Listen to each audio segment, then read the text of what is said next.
Welcome in this week, everyone, and thank you so much for being here for the Gaming Discourse FM. Very sorry for the frequent breaks, and I promise to be here for a longer stretch of time this go around. So how have you all been? Play the next track, music man? Well, if you say so.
Binding of Isaac's popularity is really unique. You'd figure that a game based off the biblical story of Isaac wouldn't create such a following. However, with really tight gameplay and a visual style that's strangely cute but grotesque, it captured audiences for a very long time, producing plenty of updates and re-releases since 2011. Daniel Baranowski composed Binding of Isaac and the track that just played called Crusade. He has also produced tracks for Cadence of Hyrule, Super Meat Boy, and Cave Story 3D. Check the game out if you love shooters and roguelikes.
a large chunk of anime games range in quality from very bad to really good.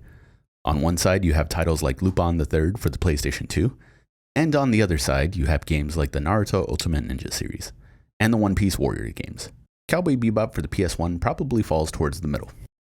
You don't get to play as any of your favorite bounty hunters, but instead you'll play as the Swordfish 2 in a third-person space shooter. Much like Star Fox though, Faye, Jet, and others pop in through comms to offer advice for you. Cannon Strike was composed by Shinsuke Suiguchi, as well as the entire OST. This song is pretty kick-ass, but it feels like it belongs more in a Mega Man X game more than it does Cowboy Bebop. Let's move on to the block.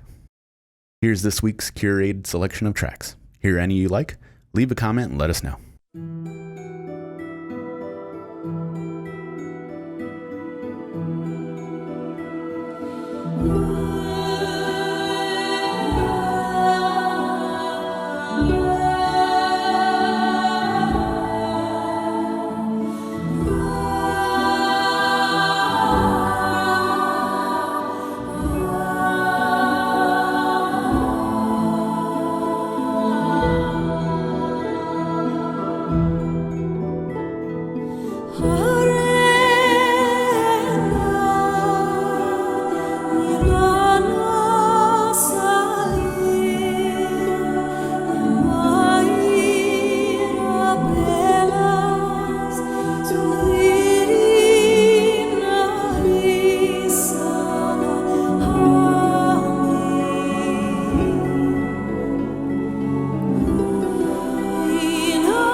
Leliana's song from Dragon Age was the first song on the block, followed afterwards by Le Comosa from Gravity Rush 2, Door to Summer from Knuckles Chaotix, Jay from King of Fighters 2002, and finally Green Garden from Bomberman 64.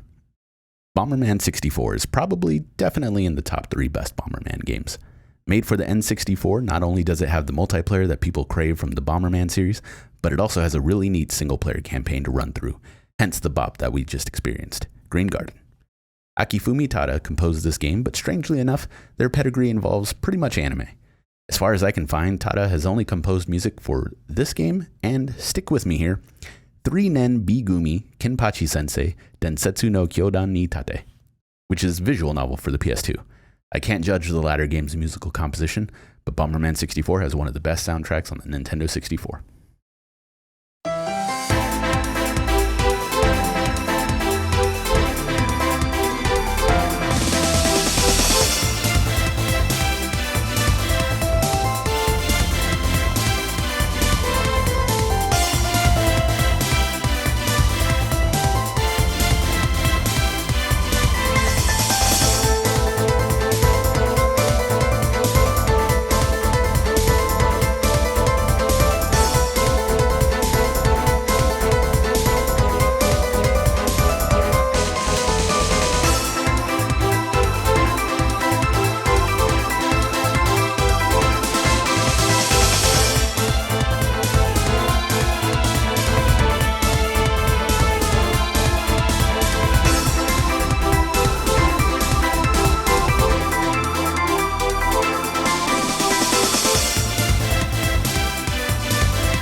Namco Cross Capcom was a major crossover game for the PlayStation 2. After the introduction of Capcom vs. SNK, this sparked the question, what other companies could potentially create a great fighting game with Capcom? The next best guess was Namco. However, we didn't get a fighting game, we got a tactical RPG. When battles ignite, a 2D viewpoint would be given and characters could create combos based off of which buttons they pressed, which gave a fighting game feel. It's not exactly what fans wanted, and the US didn't get Namco Cross Capcom. However, we did get Project Cross Zone years later on the 3DS. Namco Cross Capcom's OST was composed by one of our favorites, Yuzo Koshiro. We got our last track here, folks. I'm going to leave you off with something high energy. I hope you enjoy it. People keep on calling you like fallen angel. So much you love my heaven. You enter the world of Eden. You have no end for desire until you fall. Giving your whole life in vain, but you've got speed in return.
I originally put Wangan Midnight on here since I have fond memories of playing that game in the arcades. On top of being the rival to the other racing series Initial D, Wangan Midnight had a style that was just a little more cooler than Initial D did. As much as I love both, the Fair Lady Z is just too cool. I digress. This was Fallen Angel from Wangan Midnight Maximum Tune 5 for the arcades. This game was composed by, well, that's two in a row, Mr. Yuzo Koshiro. It's truly astounding how prolific he is to the video game world. I'm finding that out more and more as I study and sift through video game music. Can't wait to see that Genesis game he's been working on. We'd like to support these composers and games as much as we can. The names are highlighted throughout the show to let you know not only who composed these tracks, but where you may be able to find and support them. Spotify is an option along with places like Bandcamp, YouTube, and SoundCloud if applicable. I thank you once again for listening to today's show, so make sure to follow our SoundCloud and YouTube channel at Gaming Discourse FM. Like and subscribe, hit the bell to get notified when we post a new episode. Follow the Patreon for our sister channels if you would like to hear video game news and watch video content. You can do that by following the Gaming Discourse on YouTube, Twitter, and Patreon. Thank you very much, and keep gaming.